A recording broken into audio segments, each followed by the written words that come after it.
I heard my dad tell my brother, "Relax, your sister will cover it." That same night, I transferred all my money. But what they never expected was, the words hit me like a physical blow, not just because they were spoken by my own father, but because they laid bare a betrayal so cold, so utterly calculated, it still makes my blood run cold. "Don't worry," he told my brother, "we will make your sister pay for everything." In that single moment, my entire world shattered. But what they didn't know is that I wouldn't let them take a single damn penny from me. My name is Samantha, and at 28 years old, I honestly thought I knew what betrayal felt like. Growing up, I was the responsible one, the child who worked 2 jobs all through college while my younger brother, James, seemed to get everything handed to him on a silver platter. That certainly taught me a lot about unfairness. But nothing, absolutely nothing, could have prepared me for the sickening truth I overheard that night. Before I dive into this heartbreaking story, let me know where you're watching from in the comments. And if you've ever felt betrayed by the very people who should have protected you the most, hit that like button and subscribe. More unbelievable stories are coming. I grew up in a perfectly ordinary, middle-class suburban neighborhood in Pennsylvania. My dad was an accountant at a local firm, and my mom was a sales associate. From the outside, we truly looked like the quintessential American family, a modest 2-story home, a perfectly manicured lawn, even those annual summer vacations to the beach. But behind those closed doors, a very different, much uglier reality existed. As the firstborn, I was held to impossibly high standards. My parents expected straight A's, perfect behavior, and mature responsibility from the moment I could understand a single instruction. When I brought home an A-, my father's brow would furrow. Why wasn't it an A+?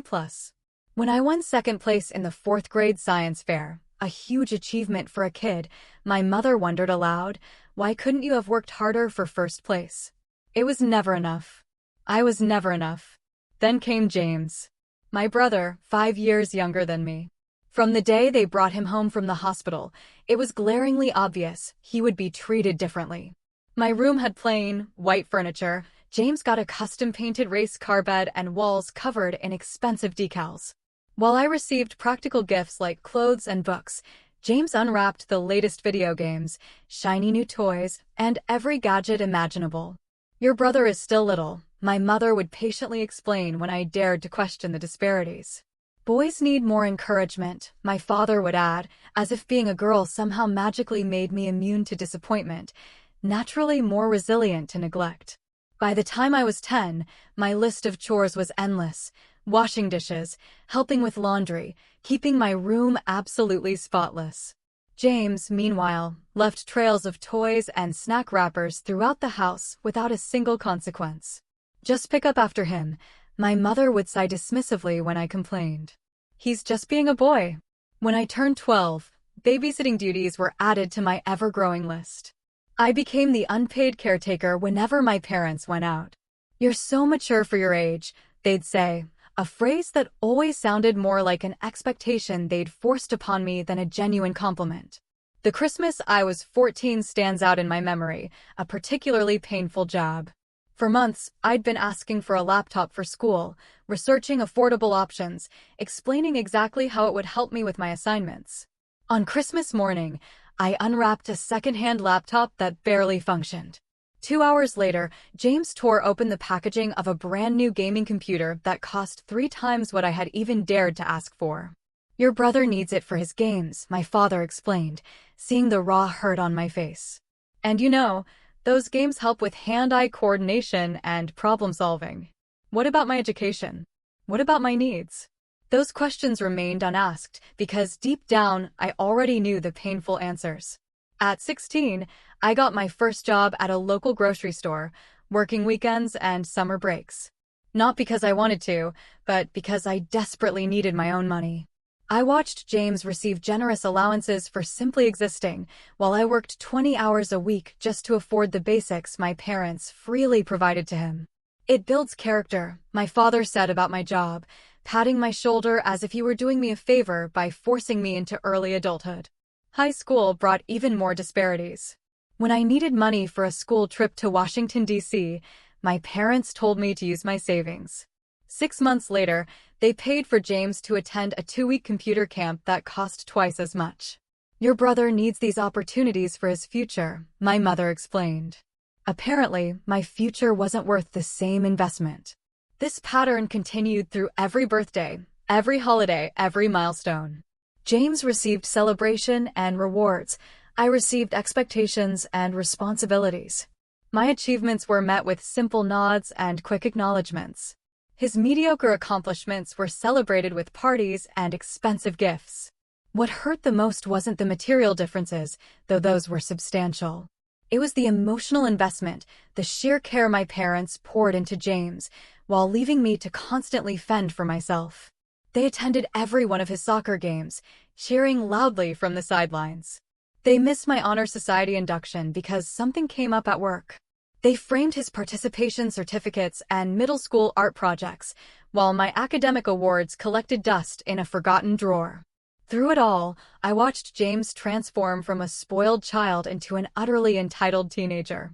He expected things to be done for him, threw tantrums when told no, and developed a concerning lack of empathy for others. By the time he was 18, he could barely do his own laundry or prepare a simple meal. My parents just laughed it off as typical boy behavior and continued to coddle him.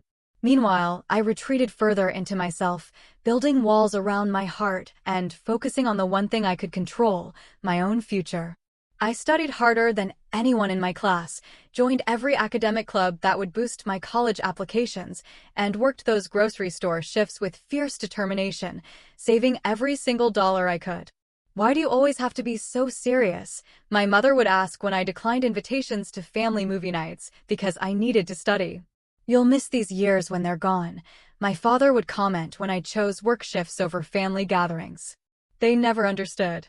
I had already missed out on the family experience they had so freely given to James. I wasn't their child in the way he was. I was their responsibility, their helper, their backup plan, never, ever their priority. By the time I graduated high school as valedictorian, I had already accepted that my success would always be viewed as expected, never exceptional. As I stood at the podium delivering my speech about perseverance and hard work, I looked out at my family in the audience. My parents were there, of course, but I caught them nudging James to pay attention, rather than watching me with pride. That night, as relatives and neighbors congratulated me, I made a silent, unshakable promise to myself. I would build a life so successful, so undeniably impressive, that even my parents would have to acknowledge my worth. Not because I still craved their approval, but because I needed to prove to myself that I wasn't the afterthought they had made me feel like for 18 long years. Little did I know that this decision would eventually lead me to the most painful betrayal of all, and ultimately, to my freedom. The summer after high school graduation passed in a blur of long shifts at the grocery store and frantic preparations for college. I'd been accepted to a respected state university with a partial academic scholarship that covered about 40% of my tuition. It was a proud achievement, but one that still left a significant financial gap to fill. "We need to talk about college," my father said one evening in July, calling me into his home office. My mother sat beside him, her expression carefully neutral. I had always known this conversation was coming. For years, my parents had made vague references to helping with my education. But sitting across from them that evening, I watched as they exchanged glances before my father cleared his throat. "We've reviewed our finances," he began, shuffling papers on his desk. "And we've determined that we cannot contribute to your college expenses." The words hit me like a physical blow, though I had half expected them. What came next hurt even more. "We need to save for James's education," my mother added softly, her voice barely a whisper. "You know how prestigious those computer science programs are. They cost a fortune." James was still 3 years away from college. Yet his education was already taking priority over mine. "I understand," I said, because what else could I say? Arguing would change nothing. Crying would only give them the satisfaction of seeing me break. Instead, I asked practical questions about financial aid forms and student loans, taking notes as if this were a business meeting rather than another parental betrayal. That night, I revised my budget spreadsheet and applied for every additional scholarship I could find. I also applied to 3 more part-time jobs near campus, knowing I would need to work at least 20 hours weekly to afford books, housing, and the portion of tuition my scholarship didn't cover. By September, I had secured 2 jobs, one at the university library, working 15 hours a week, and another at a coffee shop near campus on weekends. Between classes, work, and studying, I averaged about 5 hours of sleep per night that first semester. My tiny dorm room became my sanctuary, the first space that was truly mine. I decorated it minimally with secondhand finds and focused on creating a peaceful environment for the little time I actually spent there. My roommate, Alyssa, quickly became a friend, often expressing concern about my punishing schedule. "You can't keep this up for 4 years," she warned me one night when she found me studying at 3 a.m. after a closing shift. "Watch me," I replied, not looking up from my textbook. The exhaustion was real. There were mornings I could barely drag myself out of bed, nights I fell asleep with my face pressed against my laptop keyboard. I caught every cold that circulated through the dorms that first winter, my immune system weakened by stress and lack of sleep. But I never missed a class, never turned in an assignment late, never failed an exam. And most importantly, I never asked my parents for a single dollar. They called occasionally, brief conversations that focused mostly on James's latest achievements. He had made the varsity soccer team. He had been selected for an advanced computer science program. He needed a new laptop for school projects. "We just bought him the newest MacBook Pro," my mother shared during one call. "It cost a small fortune, but your father says it's an investment in his future." I thought about my own ancient laptop, held together with duct tape, but said nothing. During my sophomore year, I declared a major in finance, discovering a genuine passion for the subject beyond its practical career prospects. Numbers made sense to me. All models did not play favorites or change the rules. There was clarity and fairness in the world of finance that I had never experienced in my family life. I excelled in my classes, earning the respect of professors who began to mentor me and recommend me for internship opportunities. The summer after my junior year, I landed a coveted internship at a financial firm in New York City. The position paid enough for me to afford a tiny sublet and save a small amount, my first taste of the financial independence I craved. That internship changed everything. My performance impressed the senior management enough that they offered me a full-time position upon graduation, with a starting salary that seemed astronomical to someone who had been counting pennies for years. When I called my parents to share the news, their response was predictably underwhelming. "That sounds nice, honey," my mother said. "Oh, before I forget, James got accepted to that computer science summer program at MIT. We're so proud of him." Midway subscribe line asterisk by the way, if you're still with me and these twists and turns have you on the edge of your seat, please hit that subscribe button. You won't want to miss what happens next or any of my future stories.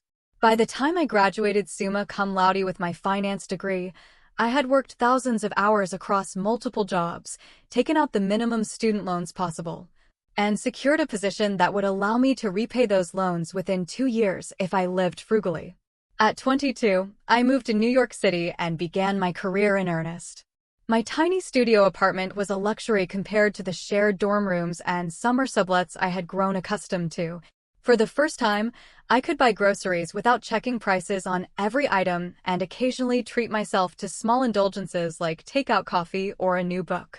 I opened multiple savings accounts, each with specific goals: emergency fund, student loan repayment, future home down payment. Every paycheck was carefully allocated, with the majority going to savings rather than spending. The habits of frugality formed during college were not easily broken.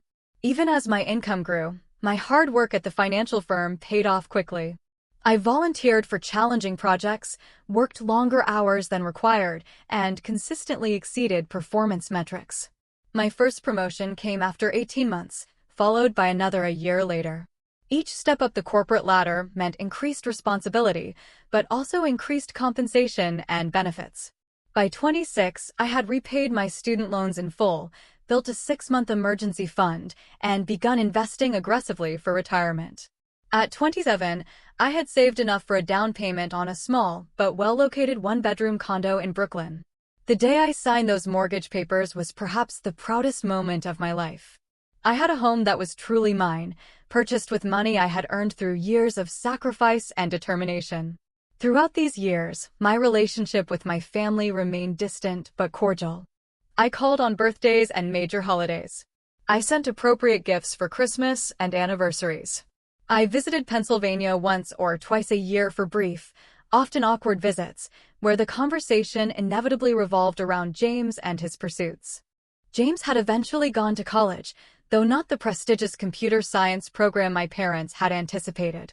After mediocre high school grades, he had settled for the same state university I had attended, though with the full financial support of my parents.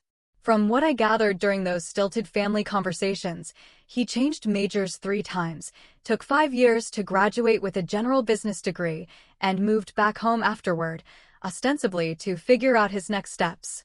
At 28, I had built the independent life I had promised myself as a teenager.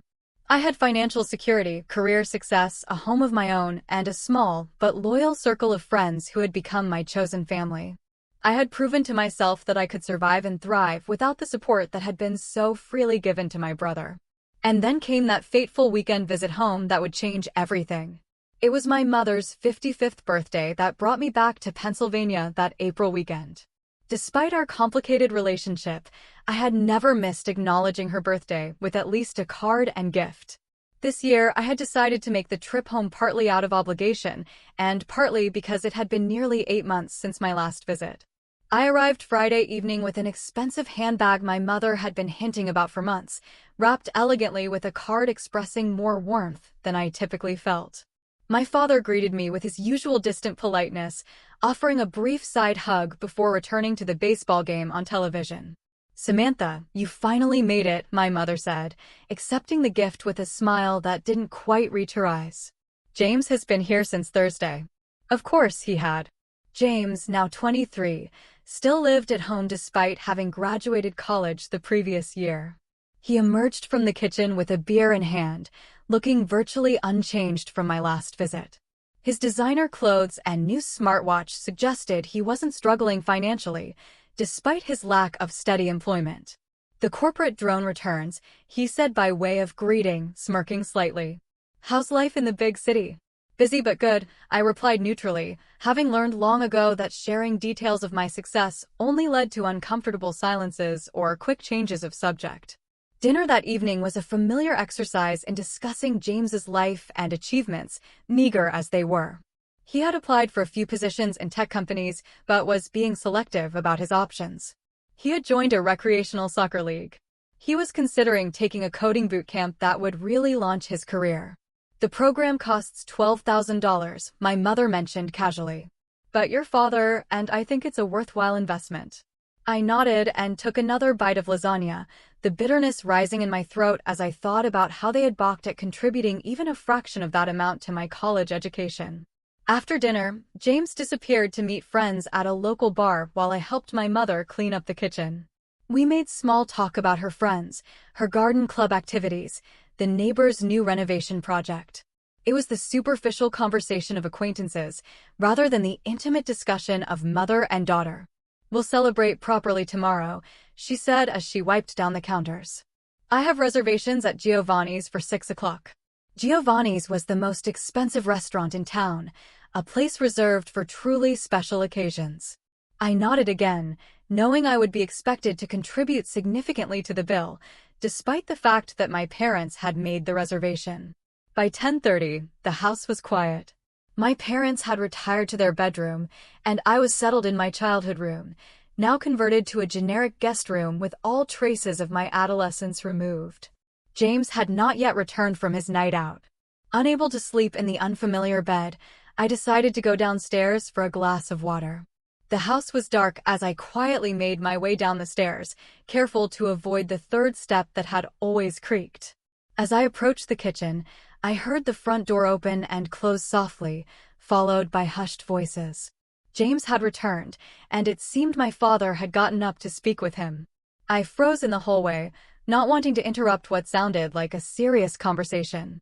I was about to turn back when I heard my name mentioned. "Samantha doesn't need to know," my father was saying, his voice low but clear in the quiet house. "This stays between us." I should have walked away then. Some part of me knew that whatever I was about to hear would change things irrevocably. But I remained rooted to the spot, hidden in the shadows of the hallway. How bad is it? My father asked. James sighed heavily. About $40,000 now. The online poker sites, the credit cards, it all added up faster than I realized. My breath caught in my throat. $40,000 in debt.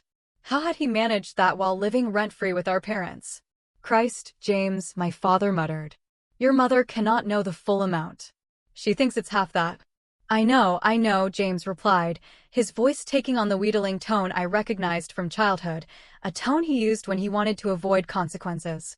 I messed up, Dad, but I've learned my lesson. I swear. There was a long pause before my father spoke again. Listen, don't worry. We will make your sister pay for everything.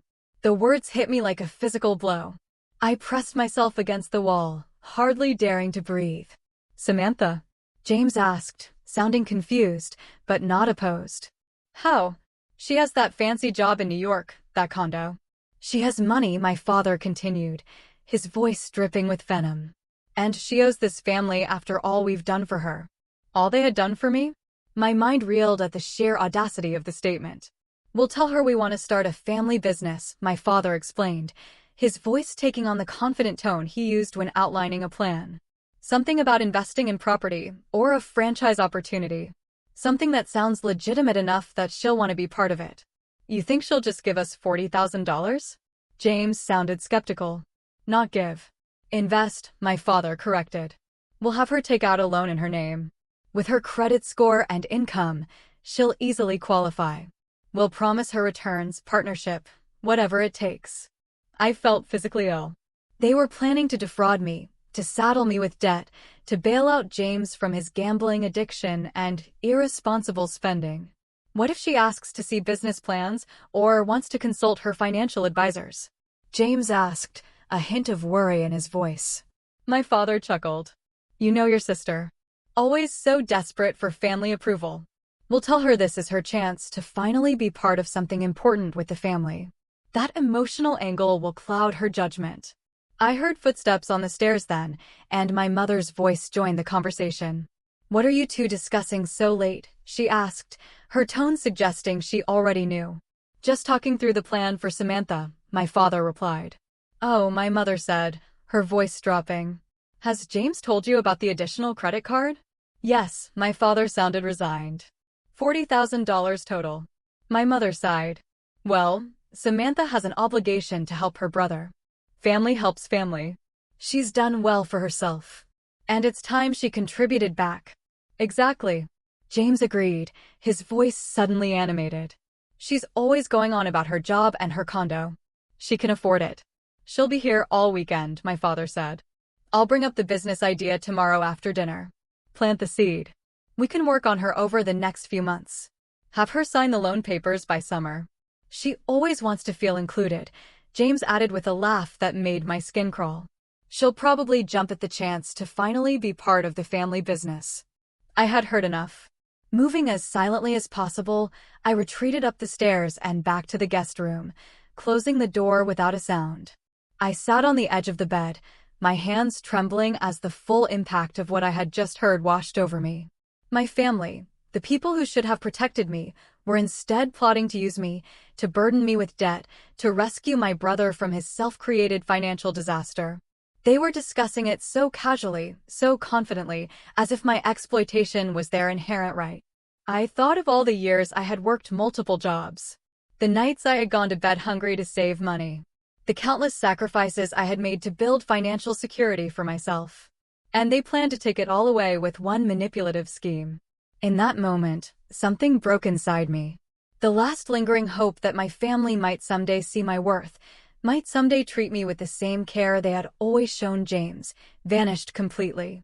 As I sat in the dark room that no longer held any traces of my childhood, I knew with absolute certainty what I needed to do. I did not sleep that night. How could I, knowing what I now knew? Instead, I sat cross-legged on the guest room bed, my laptop open, and methodically worked through what needed to be done. My mind felt strangely calm, operating with a clarity that comes only in moments of profound crisis. The shock and hurt were there, lurking beneath the surface, but I pushed them aside to focus on protecting myself. First, I reviewed my financial situation. My savings were substantial, but spread across multiple accounts. My investments were doing well, but would incur penalties if liquidated early. My condo had built equity, but accessing it would require refinancing. I needed to ensure everything was secure and utterly inaccessible to my family. Next, I considered the personal aspect. The finality of what I was about to do weighed heavily on me. This would not be a temporary distance or a cooling-off period. This would be a fundamental severing of family ties. Was I prepared for that?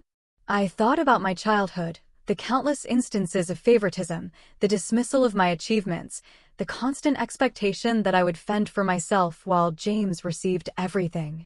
I thought about college, working myself to exhaustion, while my parents funded James's education without question. I thought about all the birthdays and holidays where my gifts were practical afterthoughts, while James received exactly what he wanted. And now, the ultimate betrayal, planning to saddle me with debt to cover his gambling losses and extravagant spending, using my desire for family connection against me. Yes, I was prepared to cut ties. I had already been alone in all the ways that mattered for most of my life. I opened my bag and quietly gathered the few belongings I had brought for the weekend. I repacked my toiletries, folded my clothes, and zipped my suitcase without making a sound. I left my mother's birthday gift on the dresser. Despite everything, I wouldn't take back a gift once given. On a hotel notepad I had brought from my last business trip, I wrote a brief note. Had an emergency at work. Had to return to New York immediately. Happy birthday, Mom. No apology, no elaboration. They would assume I had left in the morning, giving me valuable hours before they realized I was truly gone. Then I settled in to wait. I needed the house to be deeply asleep before I made my move. At 2:30 in the morning, I finally heard James return from wherever he had gone after his conversation with our parents. His heavy footsteps passed my door, followed by the sound of his bedroom door closing. By 3 a.m., the house was silent, except for my father's distant snoring. I picked up my suitcase, slipped my feet into my shoes, and eased the guest room door open. The hallway was dark, but I knew this house well enough to navigate without light. I crept down the stairs, carefully avoiding the creaky third step, and made my way to the front door. For a moment, I paused in the entryway, looking back at the darkened house that had never truly been a home to me. This would likely be the last time I stood here. The thought brought no sadness, only a sense of long overdue liberation. I slipped out the front door, closing it gently behind me. My rental car was parked in the driveway, and I thanked my earlier self for choosing to rent a car rather than letting my parents pick me up from the airport as they had offered. The night was cool and clear as I drove away from my childhood home for the final time. I did not look back in the rearview mirror. I checked into an airport hotel 20 minutes away, choosing a national chain where I could earn points on my credit card. The night clerk barely looked up from his phone as he processed my information and handed me a key card. By 4 a.m., I was finally in a clean, anonymous hotel room, ready to execute the next phase of my plan. I opened my laptop and logged into my primary bank account. I transferred most of the balance to a secondary account at a different bank, one my parents did not know existed. I left just enough in the primary account to avoid fees. Next, I called the 24-hour customer service line for my credit cards. I reported that I suspected potential fraud attempts might be made in my name and requested additional security measures. For my main card, I requested a complete freeze on new charges until further notice, claiming I had lost my wallet. This would result in a replacement card being sent to my New York address, making my current card unusable. I emailed my financial advisor requesting an urgent video call the following day to review my entire portfolio and increase security measures on all accounts. I was vague about the reasons, but emphasized the urgency. Then I composed an email to my boss, explaining that I needed to take Monday and possibly Tuesday as emergency personal days. I had ample vacation time saved, and my team could handle my projects for a few days. Finally, I searched for an attorney in New York who specialized in financial security and identity protection. I found a highly rated firm that offered weekend consultations and sent a detailed inquiry through their website. By the time I finished, morning light was filtering through the hotel curtains. I was exhausted but still too wired to sleep. I ordered room service breakfast and sat by the window, watching the sunrise as I contemplated the new reality I had created overnight. My phone began buzzing around 9 o'clock. First a text from my mother asking where I had gone, then another, more concerned, then calls, first from her, then from my father. I silenced the notifications without reading or listening to their messages. Around 11 o'clock, I checked out of the hotel and headed to the airport. I had changed my flight to the earliest available, paying the change fee without hesitation. As I waited at the gate, I finally allowed myself to process what had happened. The hurt was profound, a physical ache in my chest that made it difficult to breathe. Not because I had lost something I had, but because I had finally accepted I never had it to begin with. My family had never seen me as someone to love and protect, only as a resource to exploit. I boarded my flight to New York with a strange mix of grief and fierce determination. By the time the plane touched down at LaGuardia, I had made peace with my decision. I would protect myself because no one else ever had. As I unlocked the door to my condo that evening, I felt a profound sense of homecoming. This space, purchased with my own hard-earned money, represented everything I had built for myself, despite my family's glaring lack of support. I dropped my suitcase in the entryway and moved through the familiar rooms, touching furniture and belongings that were truly mine. Then I opened all the windows, letting the cool evening air sweep through the space, symbolically clearing out the last vestiges of my family's toxic influence. Tomorrow would bring practical challenges, meetings with financial advisors and attorneys, security measures to implement, a new life to build. But tonight, in the safety of my own home, I allowed myself to feel the full range of emotions I had been suppressing. I cried for the little girl who had never been enough. I cried for the teenager who had worked herself to exhaustion trying to earn love that should have been freely given. I cried for the young woman who had achieved remarkable success only to have her family view it as an opportunity for exploitation. And then, as the tears subsided, I felt something unexpected: relief. The constant, draining effort of seeking approval from people incapable of giving it had been exhausting.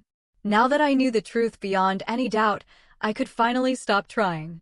That night, I slept more soundly than I had in years, my subconscious recognizing before my waking mind that I had finally freed myself from a lifetime of emotional debt. Sunday morning brought 27 missed calls and 43 text messages from my family. I scrolled through them without reading, then deleted the entire conversation thread. I needed clarity and distance to execute my plan, and their words would only cloud my judgment with emotion. My father had also sent 3 emails, the subject lines growing increasingly urgent. Where are you? Family emergency, discussion needed. And finally, call home immediately. I deleted those 2.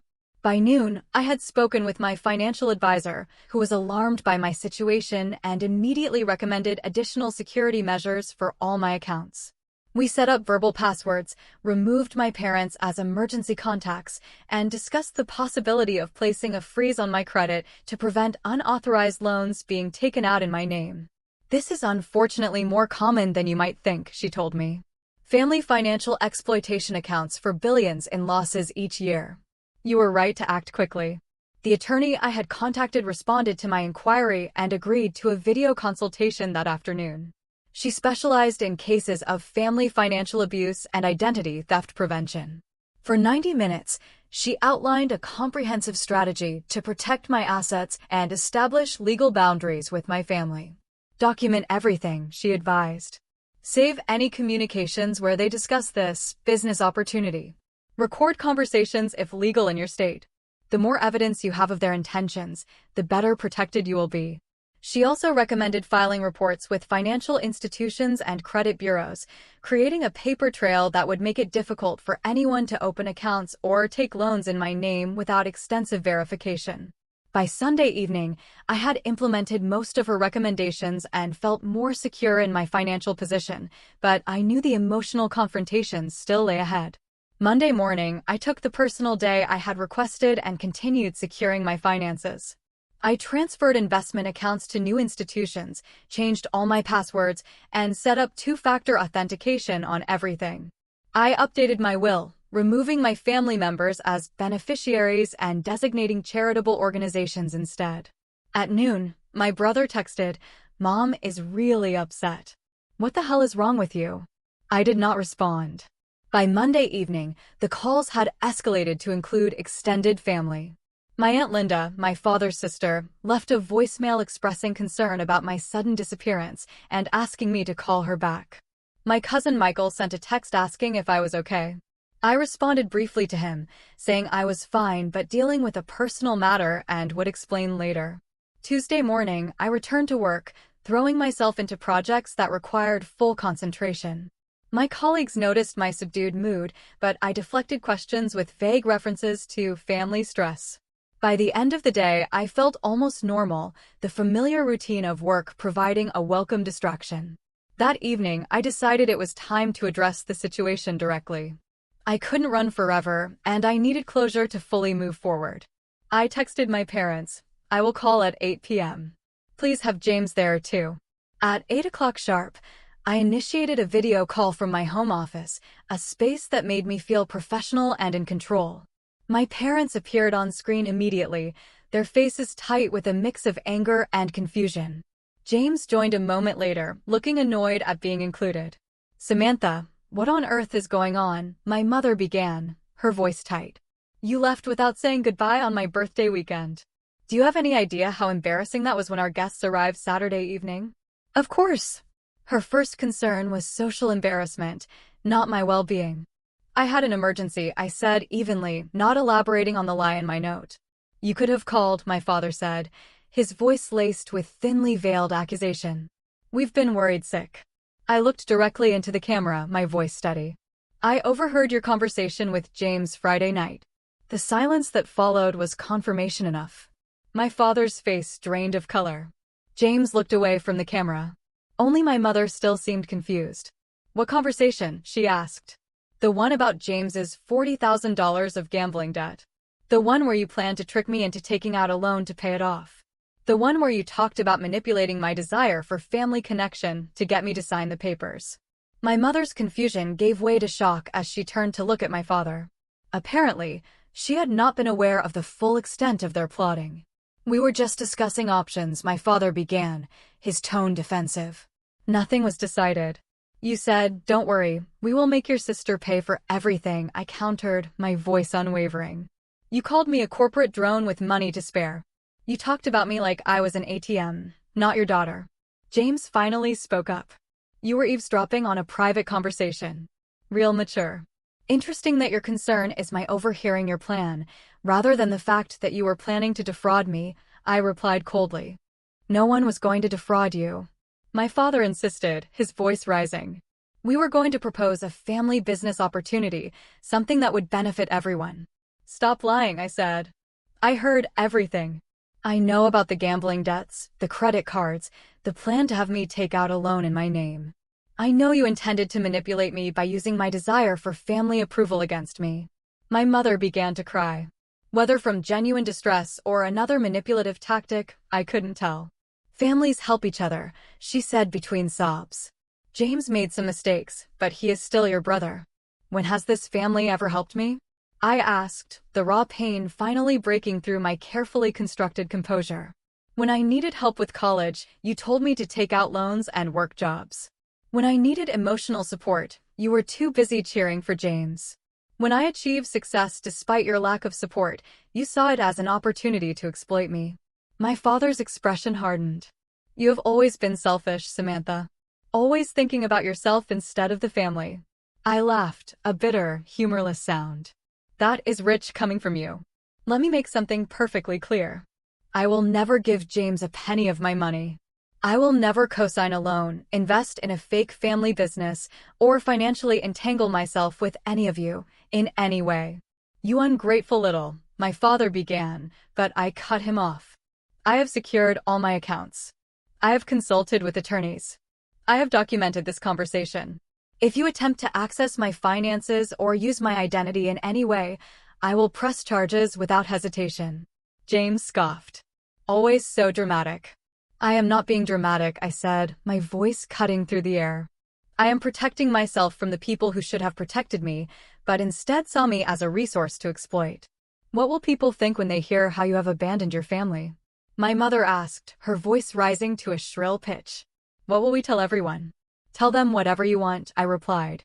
But know that if you spread lies about me, I will tell the truth about you. All of it. The lifelong favoritism, the financial neglect, and now this attempt to saddle me with debt to cover James's gambling addiction. You wouldn't dare, my father said, his voice a low growl. Try me, I challenged. I have nothing to lose. You made sure of that by never giving me the family support I deserved. The call descended into chaos, with James cursing, my father threatening, and my mother crying louder. I remained calm, watching their reactions with a detachment that surprised even me. This conversation is over, I said finally. Don't contact me again unless you are ready to apologize and accept that I will never provide financial assistance to any of you. I ended the call before they could respond, then sat in silence, processing what had just happened. I had said my piece. I had established boundaries.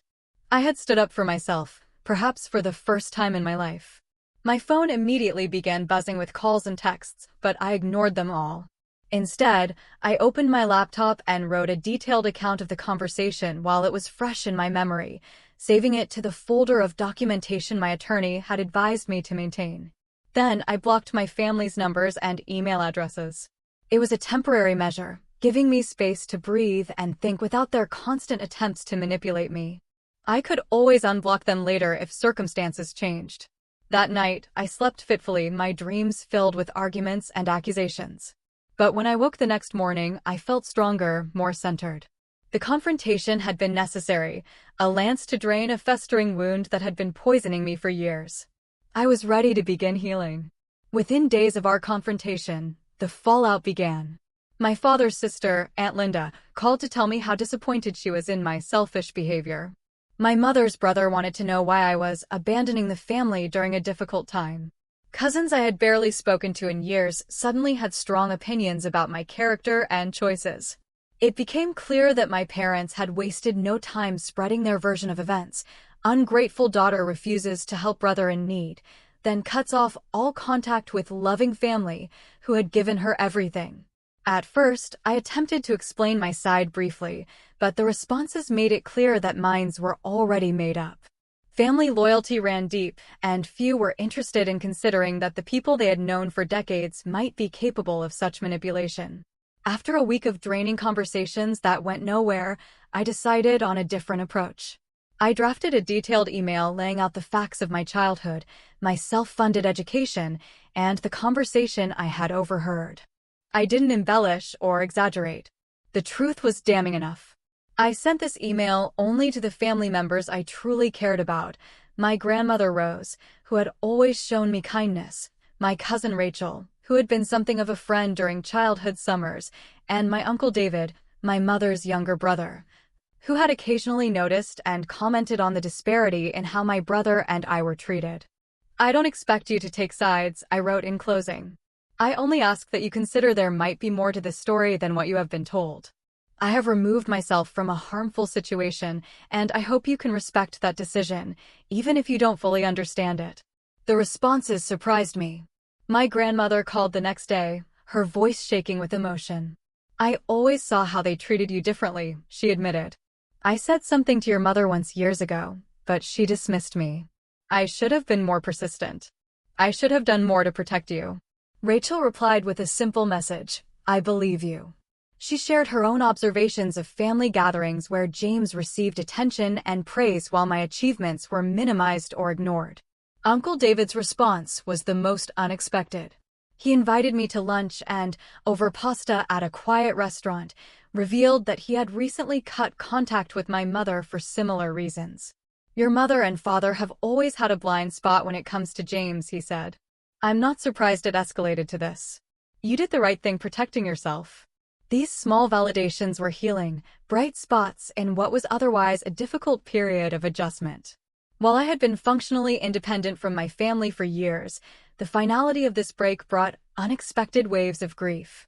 Not for what I had lost, but for what I had never had, parents who protected rather than exploited me, who celebrated rather than utilized my success. At work, I threw myself into new projects, volunteering for challenges that required intense focus and long hours. My boss noticed my increased dedication and mistook it for ambition rather than distraction. "Whatever has lit this fire under you, I'm all for it," he said during our monthly review. "Your performance has been exceptional." The praise felt good, a reminder that in my professional life, hard work and integrity were recognized and rewarded in ways they never had been in my personal life. In my personal life, I made a conscious effort to strengthen relationships with friends who had shown themselves to be trustworthy and supportive. I had always kept people at a certain distance, a habit formed from years of emotional self-protection. Now I allowed myself to be more vulnerable, sharing more of my true thoughts and feelings. Lisa, my closest friend since college, had always sensed there was something complicated about my family situation, even though I rarely discussed it. "I always thought it was strange how little you talked about them," she said when I finally shared the full story over dinner one night. Now I understand why. 3 months after the confrontation, I decided I needed a complete change of environment. My company had an opening in their San Francisco office, and I applied for a transfer. The move would mean a lateral shift rather than a promotion, but the opportunity to build a life in a new city, thousands of miles from my past, was too appealing to ignore. When my transfer was approved, I sold my condo for a modest profit and prepared to relocate to the West Coast. The process of sorting through my belongings, deciding what to keep and what to discard, became a metaphor for the emotional work I was doing. Old mementos from my childhood and family went into a box that I stored rather than displayed. Not discarded completely, but no longer taking up space in my daily life. San Francisco offered a fresh start. I found a bright apartment with a view of the bay, joined a hiking club to explore my new surroundings, and established a routine that prioritized both professional growth and personal well-being. In my new city, I also found an unexpected resource, a support group for adults from dysfunctional families. The first meeting was uncomfortable, sitting in a circle with strangers, admitting aloud that the people who should have loved me most had instead seen me as a resource to exploit. But as others shared their stories, I recognized patterns and feelings that mirrored my own. The relief of being truly understood was profound. Week after week, I returned, gradually opening up more about my experiences and listening as others did the same. Through the group, I met Aiden, whose parents had remortgaged their house in his name without his knowledge, and Taylor, whose mother had systematically turned family members against her when she refused to continue funding her mother's extravagant lifestyle. Their stories were different from mine in details, but similar in essence: family members who viewed love as transactional, care as conditional. "The hardest part," Taylor said during one session, "is accepting that they will never be the parents you needed them to be. That no matter what you do, how successful you become, how perfectly you behave, they will never see you clearly or love you properly." Her words resonated deeply.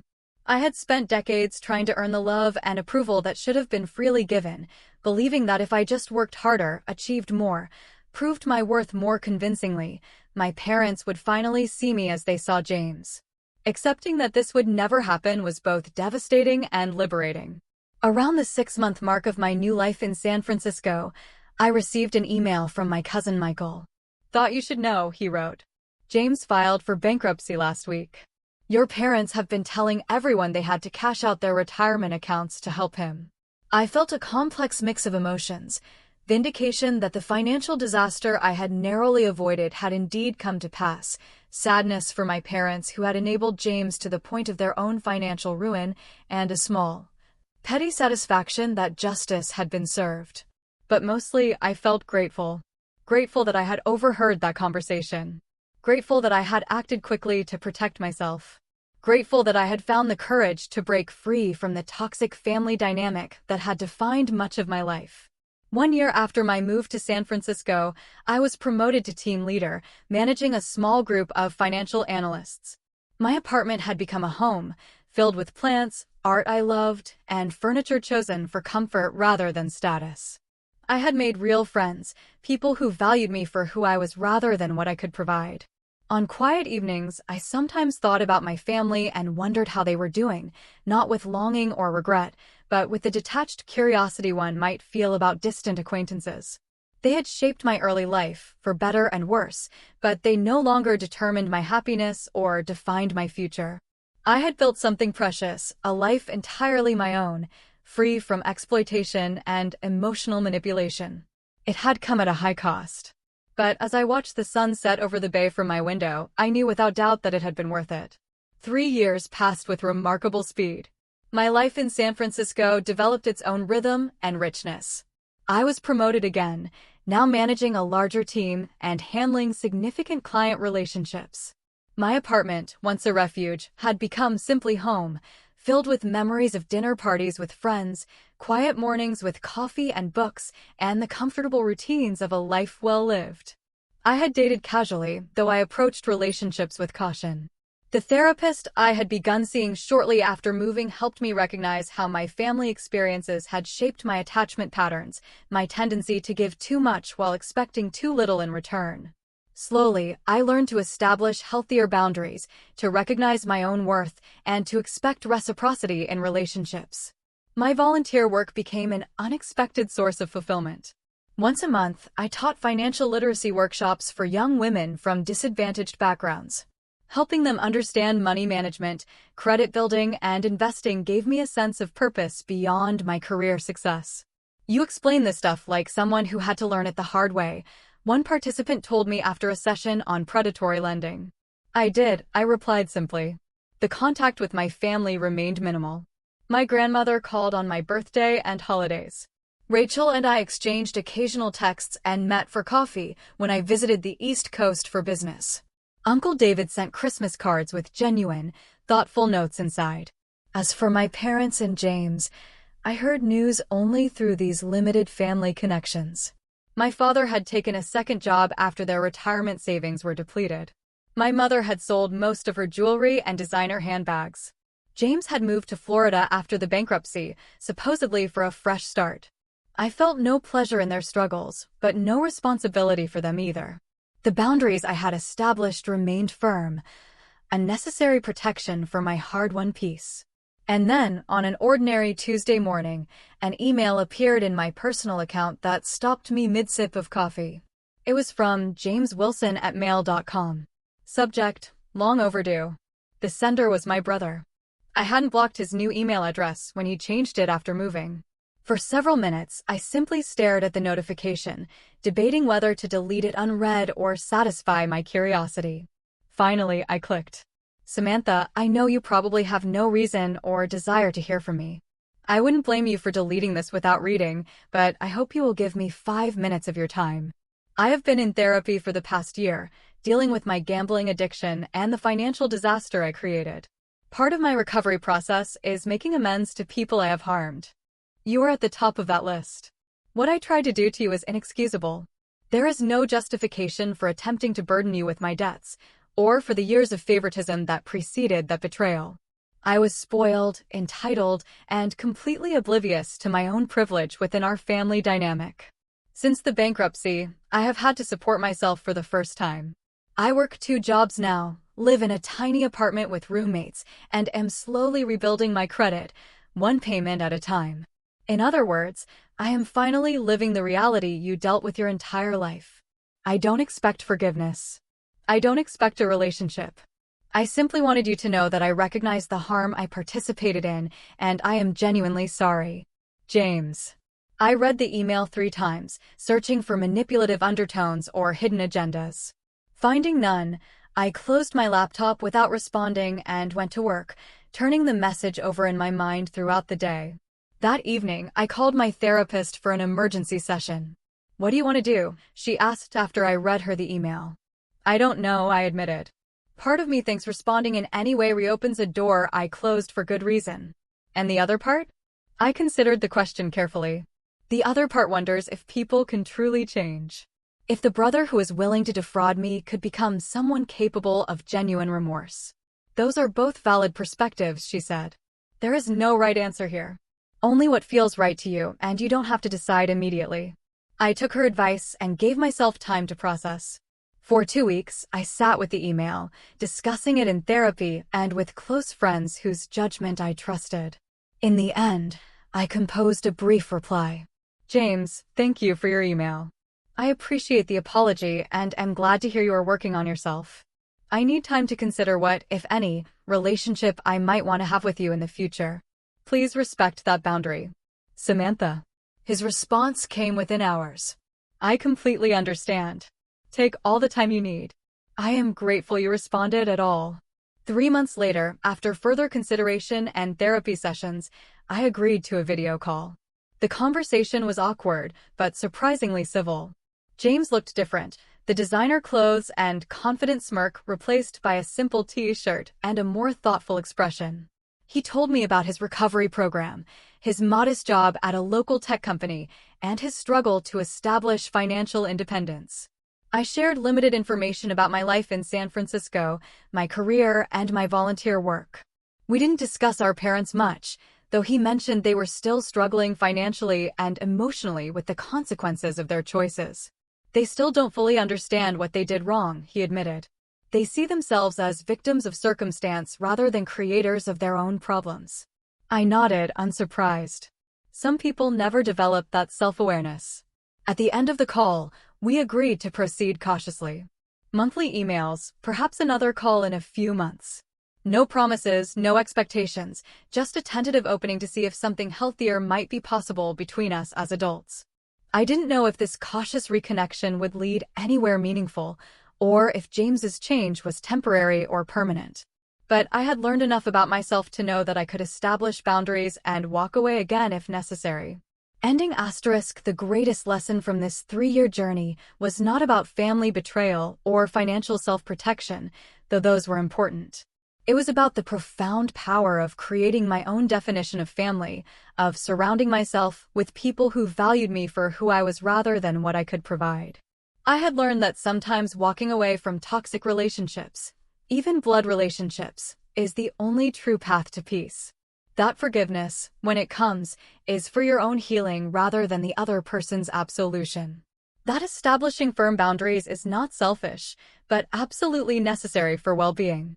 Most importantly, I had learned that my worth was never dependent on my family's recognition of it, that the financial security I had built, the career I had established, the home I had created, and the relationships I had formed were all testament to my own strength and resilience. Sometimes, losing a family that was never truly yours is the only way to find the peace you deserve. And sometimes, protecting yourself financially is the crucial first step toward protecting yourself emotionally. As I finished the video call with James and closed my laptop, I felt neither elation nor dread, just a quiet certainty that whatever happened next, I would be okay. I had protected myself when no one else would. I had built a life worth living on my own terms, and that, in the end, was the greatest victory of all. Have you ever had to protect yourself from the very people who should have been protecting you? How did you find the strength to establish those boundaries and move forward? Share your experiences in the comments below. I really want to know. If this story resonated with you, please like, subscribe, and share it with someone who might need to hear that it is absolutely okay to protect yourself, even from family. Thank you for listening to my journey, and remember that sometimes, the family we choose is more valuable than the family we are born into.